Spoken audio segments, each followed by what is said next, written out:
Hey, I'm here to accompany you. I love you.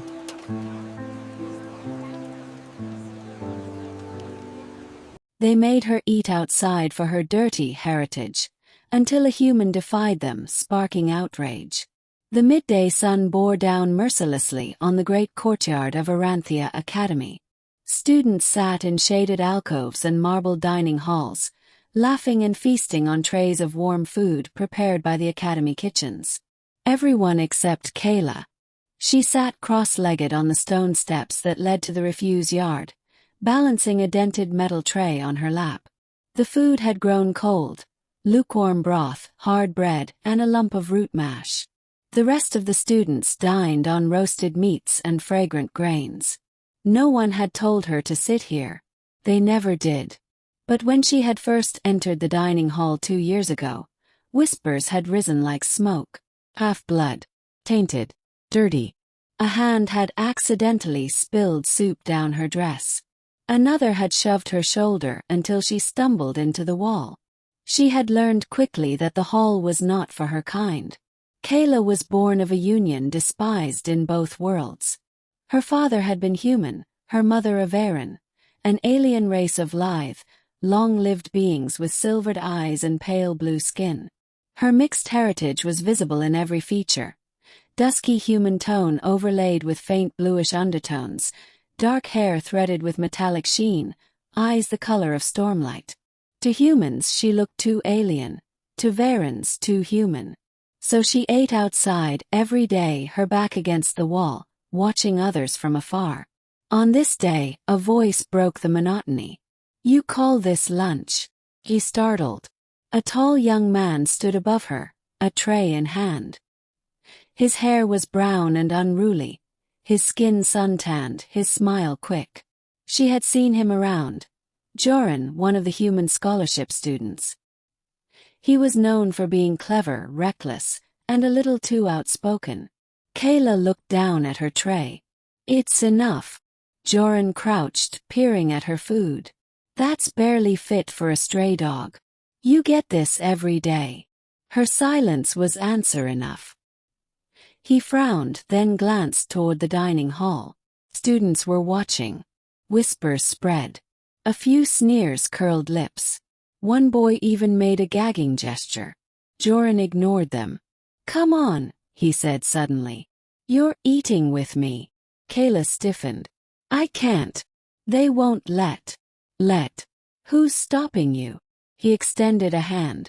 Her stomach clenched. She had endured years of silence, invisibility, exile. To walk back into that hall was to invite torment. But something in his gaze, a mixture of challenge and stubborn warmth, pulled at her. Against every instinct she took his hand. The hall grew quiet as they entered together. Trays paused midair. Students stared. Kayla felt heat crawl up her neck. Every step rang like a drumbeat. She wanted to flee. But Joran kept walking, head high, dragging her gently forward. He chose a central table, slammed his tray down, and gestured for her to sit. A voice broke the silence. "What's this? Feeding strays now, Joran?" Laughter rippled. Kayla froze. Joran didn't. He leaned back, cool as rain. "Funny. I thought this was a school, not a kennel. Didn't realize you were the gatekeeper." The boy flushed. "She doesn't belong here. Neither do I, by that logic. I'm dirt poor farm trash. Yet here I am, same as you." Joran bit into a roll deliberately, crumbs scattering. "So maybe it's not about belonging. Maybe it's about cowardice." Hush fell. Some students looked away. Others glared. Kayla's hands trembled around her spoon. She had never heard anyone speak like that. Not for her. Whispers rose again, sharper this time. "Disgrace. Traitor. Human fool." Kayla wanted to sink into the stone. But Joran was unbothered, chatting about the soup, the weather, a lecture they had endured earlier. Slowly, Kayla picked up her spoon. Her heart pounded, but she forced herself to eat. That was the first time she ate inside since arriving at the academy. The outrage did not fade. By evening, the story had spread across the dormitories. Joran, the human boy, had chosen to sit with the half-blood. Some called it rebellion. Others called it insanity. Teachers murmured disapproval but made no official statement. After all, Kayla had broken no rules. The next day, Joran sat with her again. The day after too. Each meal more eyes turned. Some glared.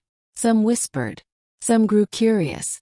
A few brave souls even sat nearby, though not too close. Kayla lived in constant tension, waiting for the hammer to fall. But instead of breaking, something strange began to happen. A Varen girl, slender and sharp-tongued, asked Kayla where she got the silver braid in her hair. A human boy offered her half a pair. Small things, fleeting moments, but they planted cracks in the wall that had caged her.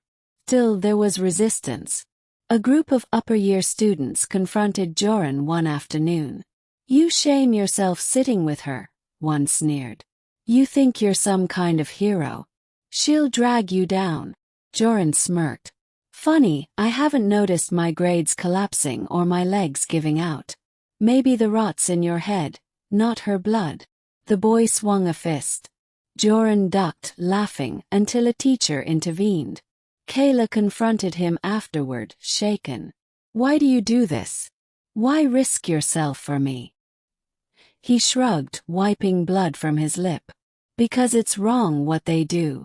And because you deserve better. Simple as that." But to Kayla it was not simple. Each act of defiance felt like setting fire to dry grass. It could blaze into disaster at any moment. The breaking point came during the annual Feast of Unity, when both humans and Varens gathered to honor centuries of fragile peace. The Academy dining hall was transformed with banners, lanterns, and endless dishes of steaming food. All students were required to attend. Kayla dressed plainly, heart hammering as she entered the hall. Normally she would have slipped outside, but Joran caught her arm. "You're staying," he whispered. She trembled. Every gaze felt like a blade. She imagined herself being dragged out, mocked, humiliated before dignitaries. The feast began. Platters passed from hand to hand. Music filled the air. Kayla sat silent, barely tasting her food. Then a voice rang out, sharp and deliberate. "Why is she here?" The speaker was Lord Invar, a Varen elder whose daughter studied at the academy. His silver eyes narrowed with disgust as they fixed on Kayla. "Her blood is filth. Her presence dishonors this table." The hall went deathly still. Kayla's breath caught. This was it, the public rejection she had always feared. She half rose, ready to flee. But Joran slammed his cup onto the table. "Enough!" All eyes turned to him. His voice shook with fury. "You call this a feast of unity. What unity? You preach peace between our peoples, yet you spit on the very symbol of it sitting right here." He pointed to Kayla, who froze under the weight of 100 stares. "She is not filth," Joran continued. "She is proof that humans and Varens can be more than enemies, more than strangers. You shame yourselves, not her, when you cast her out." A ripple of shock coursed through the hall.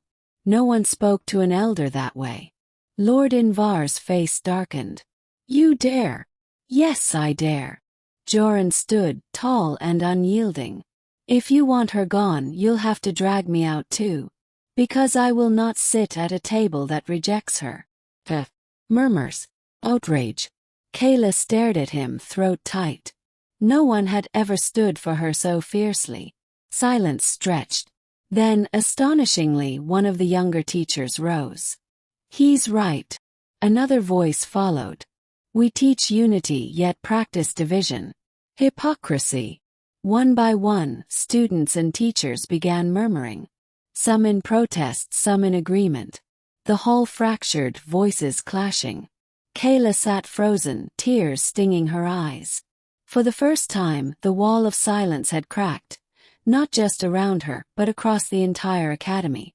That night, chaos reigned in the dormitories.